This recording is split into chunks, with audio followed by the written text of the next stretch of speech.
Alright, set up good. So I'm right here talking about something and then move back here, just bounce around some sort of editing cuts and whatnot. And then I'm all the way back here and a little bit of light here, but whatever. Then I get all close. You know, now I'm over here talking about something and now I'm over here talking about something and then I'm kind of just right in the middle. I can be further back and then I'm up here, reference a thing in the background, framed thing I got, Kevin Bacon, and then I'm good.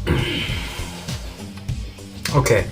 So I'm the kind of person who doesn't dream very often, and when I do dream, I don't generally remember it. At a certain point, I had a dream journal, but I kind of fell out of practice. So I do have a book somewhere with a few of my dreams in it, but I never really remember any of them long term, except for one. Okay, well, to be specific, 3. 2 of them were recurring nightmares from my childhood, but only one from kind of more adulty type years. And it's kind of ridiculous, so I'm gonna talk about it to you right now in this video that you're watching. So I'm working in an office building, and I've got my own cubicle, and at a certain point, my boss sends me an email and invites me to invite him over for dinner. So I find this film about my boss about how he is a serial killer and he murders people.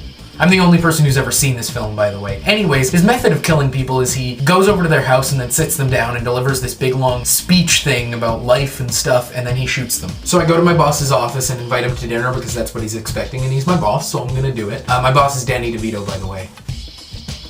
So later that evening, Danny DeVito is over at my house. My house in the dream, by the way, is the house that I'm living in right now, which is actually my parents' house, except for in the dream, my parents don't live there. I live there with a roommate who looks exactly like my cousin Anthony, but isn't my cousin Anthony. So me, Anthony, who isn't Anthony, Danny DeVito, and Danny DeVito's friend are all sitting around the dinner table eating, finish up supper, and so my boss, Danny DeVito, asks me to talk privately. So me and my boss go into the living room and sit down on the couches, and then my roommate and Danny DeVito's friend go out into the backyard because my roommate's going to show him the new solar lamps that we got that are out there. Solar powered lights in the backyard at night. Ha! Amazing! Let's show him that. Whatever. So my boss sits me down and starts delivering this speech that he always delivers before he kills someone. And I'm sitting there trying to formulate a plan while he's giving it, and I realize that he's getting right near the end of the speech. And so I pull up my gun and I shoot him in the face!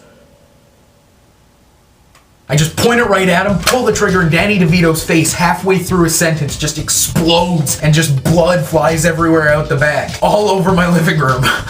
Suddenly the dream cuts to the backyard where Danny DeVito's friend, who's like this big buff bodyguard dude, hears the noise, pulls out his gun. Anthony, who isn't Anthony, pulls out his gun and they start duking it out, start shooting at each other. So Anthony, who isn't Anthony, runs towards the house from the backyard and dives through the window, which isn't really a problem because they don't have any glass. I run up from the living room and crouch behind the other window, which also doesn't have any glass. So Anthony's ducking behind the window and then jumping up and shooting and then ducking behind the window and shooting, and they're having this duke out while I'm just kind of sitting there looking at my gun because I just killed a dude. And then Anthony, who isn't Anthony, looks over and goes, "Dude, come on, help me!" And so I jump up from behind the window and start shooting with the guy too, and I distract him with my gunshots, and then Anthony shoots him. The guy just goes down. Gun scatters across the floor outside, and so we both collapse against the wall, sitting on the ground, relieved. We're done. I mean, we've got 2 bodies to dispose of, but we've killed them. We're still alive. And then I remember, oh crap, the crazy homeless dude who lives under my deck. And suddenly this Gollum from Lord of the Rings looking dude wearing a loincloth just covered in facial hair, foaming at the mouth, crawls out from under the deck raving,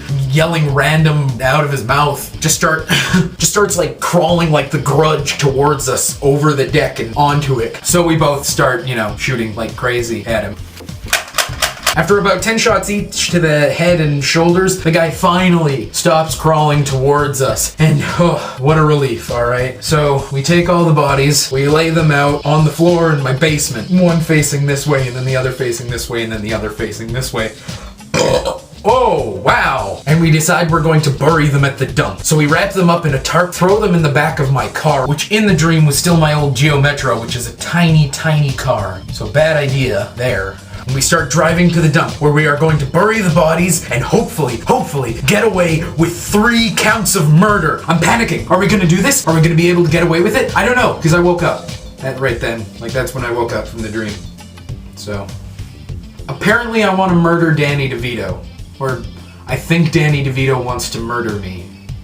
So until next time, you have to pay the troll toll to get into that boy's soul. You have to pay the troll to... No, wait. I can't remember how that goes now. It's been a while. I need to rewatch that show. Boo! You know what that's a reference to?